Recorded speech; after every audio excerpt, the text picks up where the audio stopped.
একজন না, দুইজন না, একসাথে ৫ জন। বাংলাদেশ ফুটবলে এতদিন যেটা ছিল বিরল ঘটনা, একজন প্রবাসী খেলোয়াড় জাতীয় দলের সুযোগ পাওয়া, সেটাই এখন হয়ে যাচ্ছে অনূর্ধ্ব-২০ দলে একসাথে ৫ জনের গল্প। ইংল্যান্ড, অস্ট্রেলিয়া, যুক্তরাষ্ট্র ৩ মহাদেশ থেকে ৫ জন তরুণ, যাদের প্রত্যেকের রক্তে বাংলাদেশ, কিন্তু বেড়ে ওঠা হাজার মাইল দূরে। আর এখন তারা একসাথে দাঁড়িয়ে আছেন একটা মিশনের সামনে, উজবেকিস্তান। এই ভিডিওতে আমরা জানবো কারা এই ৫ জন, কেন তাদের একসাথে রাখা হলো, আর সবচেয়ে গুরুত্বপূর্ণ প্রশ্ন, এরা কি সত্যি বাংলাদেশ ফুটবলের ভবিষ্যৎ বদলে দিতে পারবে, নাকি এটাও আরেকটা স্বল্পস্থায়ী উচ্ছ্বাস? আপনি যদি নিয়মিত এই চ্যানেল দেখে থাকেন তাহলে জানেন আমরা এখানে হাইপ তৈরি করি না, আমরা তথ্য দিয়ে গল্প বলি। আজকের গল্পটা তেমনই একটা গল্প, তাজা, ঘটমান আর প্রশ্নে ভরা। চলুন শুরু করি। ২৩ আগস্ট ২০২৬ বাংলাদেশ ফুটবল ফেডারেশন আনুষ্ঠানিকভাবে ঘোষণা করল অনূর্ধ্ব-২০ জাতীয় দলের চূড়ান্ত স্কোয়াড। আর সেই স্কোয়াডে চোখ রাখলেই বোঝা যায় এবারের দলটা আগের মতো নয়। স্থানীয় খেলোয়াড়দের পাশাপাশি জায়গা করে নিয়েছেন অ্যাডাম আব্বাস, ঈশান মালিক, ফারজাদ আফতাব, আর তাদের আগে থেকেই ক্যাম্পে থাকা জিদান ইউসুফ ও মাহি খান। মাঝখানে আছেন নাজমুল হুদা ফয়সাল, যিনি ২০২৫ সালের সাফ অনূর্ধ্ব-১৭ আসরের সেরা খেলোয়াড়ের পুরস্কার জিতেছিলেন। তার সঙ্গী কামাল মেরধা। লক্ষ্য একটাই, ৩১ আগস্ট থেকে ৫ সেপ্টেম্বর উজবেকিস্তানে অনুষ্ঠিত হতে যাওয়া এএফসি অনূর্ধ্ব-২০ এশিয়ান কাপ ২০২৭ বাছাই পর্বে ভালো একটা ফলাফল বয়ে আনা। কিন্তু এই ৫ জনের গল্পটা আসলে শুরু হয়েছিল আরও আগে থেকে। অ্যাডাম আব্বাসের নাম মিডিয়ায় সবচেয়ে বেশি আলোচিত হলেও বাস্তবতা হলো তার আগেই বাংলাদেশ ক্যাম্পে যোগ দিয়েছিলেন দুজন, ইংল্যান্ড প্রবাসী মিডফিল্ডার জিদান ইউসুফ আর স্ট্রাইকার মোহাম্মদ মাহি খান। মাহি খানকে নিয়ে আজ পর্যন্ত মিডিয়াতে খুব বেশি লেখা হয়নি। তার ক্লাব, বয়স বা আগের ফুটবল কেরিয়ারের বিস্তারিত এখনও প্রকাশ্যে আসেনি, আর সেটা আমাদের সততার সাথে স্বীকার করা উচিত। যা নিশ্চিতভাবে জানা যাচ্ছে তা হলো তিনি একজন সেন্ট্রাল ফরওয়ার্ড বা স্ট্রাইকার হিসেবে খেলেন, ইংল্যান্ডে বেড়ে উঠেছেন, আর জিদান ইউসুফের সাথে তিনিই ছিলেন এই ৫ জনের মধ্যে যশোরের শামসুল হুদা একাডেমির ক্যাম্পে সবার আগে যোগ দেওয়া খেলোয়াড়। এই সবার আগে আসাটা একটা গুরুত্বপূর্ণ পয়েন্ট, কারণ প্রবাসী খেলোয়াড় আনার প্রক্রিয়াটা মোটেও সহজ না। পাসপোর্ট, ফিফা, এলিজিবিলিটি, বায়োমেট্রিক্স, পরিবারের সম্মতি, প্রতিটা ধাপে সময় লাগে, আর প্রতিটা ধাপে ঝুঁকিও থাকে। মাহি খান আর জিদান ইউসুফ সেই ঝুঁকিগুলো পার করে সবার আগে বাংলাদেশে এসেছেন, মাঠে নেমেছেন প্রস্তুতি ম্যাচে, আর এখন আছেন চূড়ান্ত স্কোয়াডে। স্ট্রাইকার পজিশনটা উল্লেখযোগ্য। বাংলাদেশ ফুটবল নিয়ে আলোচনায় বারবার একটা কথা উঠে আসে, গোল করার মতো বিশ্বাসযোগ্য স্ট্রাইকারের অভাব। মাহি খানের মতো একজন স্ট্রাইকারকে ঘিরে তাই স্বাভাবিকভাবেই একটা প্রত্যাশা তৈরি হয়, যদিও এই মুহূর্তে সেই প্রত্যাশাকে বাস্তব পারফরমেন্স দিয়ে যাচাই করার মতো তথ্য আমাদের হাতে নেই। উজবেকিস্তানের মাঠেই প্রথম আসল পরীক্ষা হবে। মাহি খান আর জিদান ইউসুফের পর ধীরে ধীরে যুক্ত হন বাকি ৩ জন। অস্ট্রেলিয়া প্রবাসী ঈশান মালিক, তার নাম কোথাও কোথাও এহসান মল্লিক হিসেবে উল্লেখ আছে। যুক্তরাষ্ট্র প্রবাসী ফারজাদ আফতাব, যিনি মূলত ফরওয়ার্ড বা লেফট উইং পজিশনে খেলেন।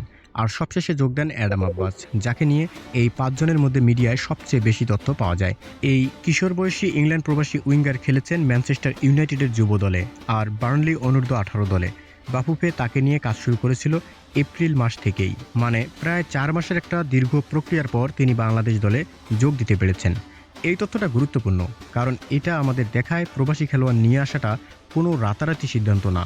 এটা মাসের পর মাস ধরে চলা এক পরিশ্রমী প্রক্রিয়া, যেখানে বাফুফের কর্মকর্তারা সরাসরি খেলোয়াড় ও তার পরিবারের সাথে যোগাযোগ রাখেন।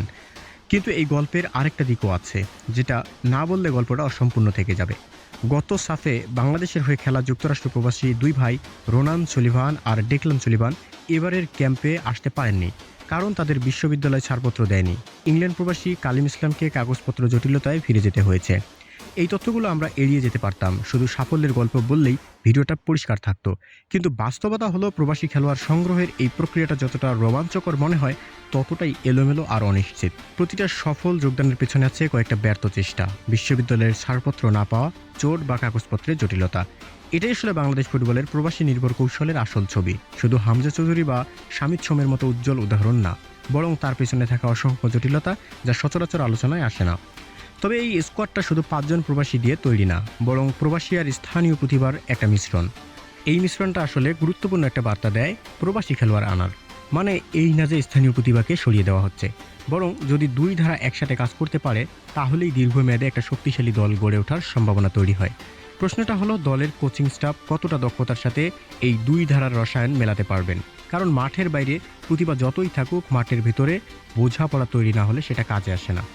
আপনার মনে প্রশ্ন আসতে পারে, একজন প্রবাসী খেলোয়াড়কে বাংলাদেশ দলে আনতে এত মাসের পর মাস কেন লাগে? উত্তরটা লুকিয়ে আছে ফিফার নিয়মের মধ্যে। কোনো খেলোয়াড় যদি একাধিক দেশের হয়ে খেলার যোগ্যতা রাখেন, যেমন জন্মসূত্রে বা পূর্বপুরুষের সূত্রে, তাহলে তাকে প্রথমে প্রমাণ করতে হয় সেই যোগ্যতার বৈধ ভিত্তি আছে কিনা। এর জন্য প্রয়োজন হয় জন্ম নিবন্ধন, পাসপোর্ট, বংশ পরিচয়ের নথিপত্র। এরপর যদি খেলোয়াড় আগে অন্য কোনো দেশের হয়ে বয়সভিত্তিক পর্যায়েও খেলে থাকেন, তাহলে ফিফার কাছে ওয়ান টাইম সুইচ এর জন্য আলাদা আবেদন করতে হয়। পুরো প্রক্রিয়াটা মাসের পর মাস সময় নিতে পারে, আর মাঝপথে কাগজপত্রের সামান্য ভুলেও পুরো প্রক্রিয়া থমকে যেতে পারে। অ্যাডাম আব্বাসের ক্ষেত্রে আমরা দেখেছি এপ্রিল থেকে আগস্ট, প্রায় 4 মাসের প্রক্রিয়া। এই বাস্তবতা বোঝা থাকলে আমরা বুঝতে পারি কেন প্রতিটা সফল প্রবাসী সংযোজনের পেছনে একটা দীর্ঘ, প্রায়ই অদৃশ্য সংগ্রাম থাকে। এখন প্রশ্ন হলো, এই 5 জন নিয়ে বাংলাদেশ অনূর্ধ্ব-20 দল উজবেকিস্তানে গিয়ে কি করবে? 31 আগস্ট থেকে 5 সেপ্টেম্বর অনুষ্ঠিত হতে যাওয়া এই বাছাই পর্ব আসলে 2027 সালের AFC অনূর্ধ্ব-20 এশিয়ান কাপের জন্য মূল পর্বে জায়গা করে নেওয়ার লড়াই। বাফুফের সহসভাপতি নাসের শাহরিয়ার জাহিদি নিজেই বলেছেন তারা আশাবাদী এবার কোয়ালিফাই করার ব্যাপারে। এই আশাবাদের পেছনে যুক্তি আছে, দলটা আগের যে কোনো অনূর্ধ্ব-20 স্কোয়াডের চেয়ে বেশি আন্তর্জাতিক অভিজ্ঞতা সম্পন্ন, বেশি বৈচিত্র্যময়। কিন্তু এখানে একটা বাস্তব প্রশ্ন তোলা দরকার। আন্তর্জাতিক লিগে বেড়ে ওঠা খেলোয়াড় মানে কি মাঠে সাফল্য নিশ্চিত? ফুটবলের ইতিহাসে এমন উদাহরণ কম না, যেখানে কাগজে কলমে শক্তিশালী স্কোয়াড মাঠে গিয়ে হতাশ করেছে।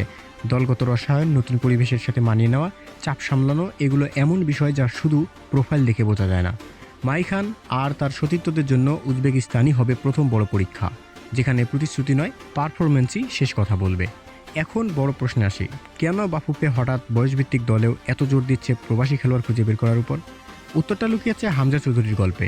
ইংলিশ প্রিমিয়ার লিগে খেলা এই খেলোয়াড় বাংলাদেশের জার্সি গায়ে তোলার পর দেশের ফুটবলের দৃশ্যপট দ্রুত বদলাতে শুরু করেছে।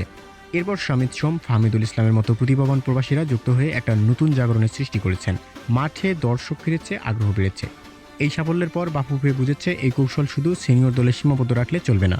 যদি বয়সভিত্তিক দলেও প্রবাসী প্রতিভা খুঁজে আনা যায়, তাহলে আগামী 5-10 বছরের জন্য একটা শক্তিশালী ভিত্তি তৈরি করা সম্ভব। কিন্তু এখানে একটা ন্যায্য প্রশ্ন উঠতে পারে, শুধু প্রবাসী খেলোয়াড় এনে কি সমস্যার সমাধান হয়? স্থানীয় তৃণমূল ফুটবল একাডেমি, অবকাঠামো, কোচিং মান, এই মৌলিক জায়গাগুলোতে বিনিয়োগ না করে শুধু বিদেশ থেকে খেলোয়াড় আনার কৌশল কতদিন টেকসই হবে? এটা একটা প্রশ্ন যার উত্তর আমরা এখনই দিতে পারি না, কিন্তু এই প্রশ্নটা মাথায় রাখা জরুরি যখন আমরা এই ধরনের প্রতিটা সুসংবাদ নিয়ে উচ্ছ্বসিত হই। মাহি খান, জিদান ইউসুফ, ঈশান মালিক, ফারজাদ আফতাব, অ্যাডাম আব্বাস, এই 5 জন এখন উজবেকিস্তানের পথে। তাদের প্রত্যেকের গল্প আলাদা, প্রত্যেকের যাত্রা আলাদা জায়গা থেকে শুরু, কিন্তু এখন তারা একসাথে দাঁড়িয়ে আছেন একটা জার্সির নিচে। তাদের নিয়ে এখনই বড় বড় ভবিষ্যৎবাণী করাটা হবে অসততা, কারণ মাঠের বাইরে প্রতিশ্রুতি যতই উজ্জ্বল হোক না কেন, আসল পরীক্ষা হয় মাঠেই। উজবেকিস্তানে তাদের প্রথম পারফরমেন্সই বলে দেবে এই 5 জন সত্যি আগামীর হামজা চৌধুরী, শামিদ সোম হতে পারবেন কিনা, নাকি এটাও থেকে যাবে আরেকটা সম্ভাবনার শুরু যার শেষটা অনিশ্চিত। আপনার কি মনে হয় এই 5 জনের মধ্যে কে সবচেয়ে বেশি প্রভাব ফেলবে বাংলাদেশ ফুটবলে? কমেন্টে জানান। এই ধরনের ভেরিফাইড তথ্য নির্ভর গল্প যদি আপনার ভালো লাগে, তাহলে চ্যানেলটা সাবস্ক্রাইব করে রাখুন আর পাশের বেল আইকনে ক্লিক করুন, কারণ উজবেকিস্তানের মিশন শেষ হওয়ার পরেই আমরা ফিরে আসব এই 5 জনের পারফরমেন্স নিয়ে বিস্তারিত বিশ্লেষণ করতে। দেখার জন্য ধন্যবাদ।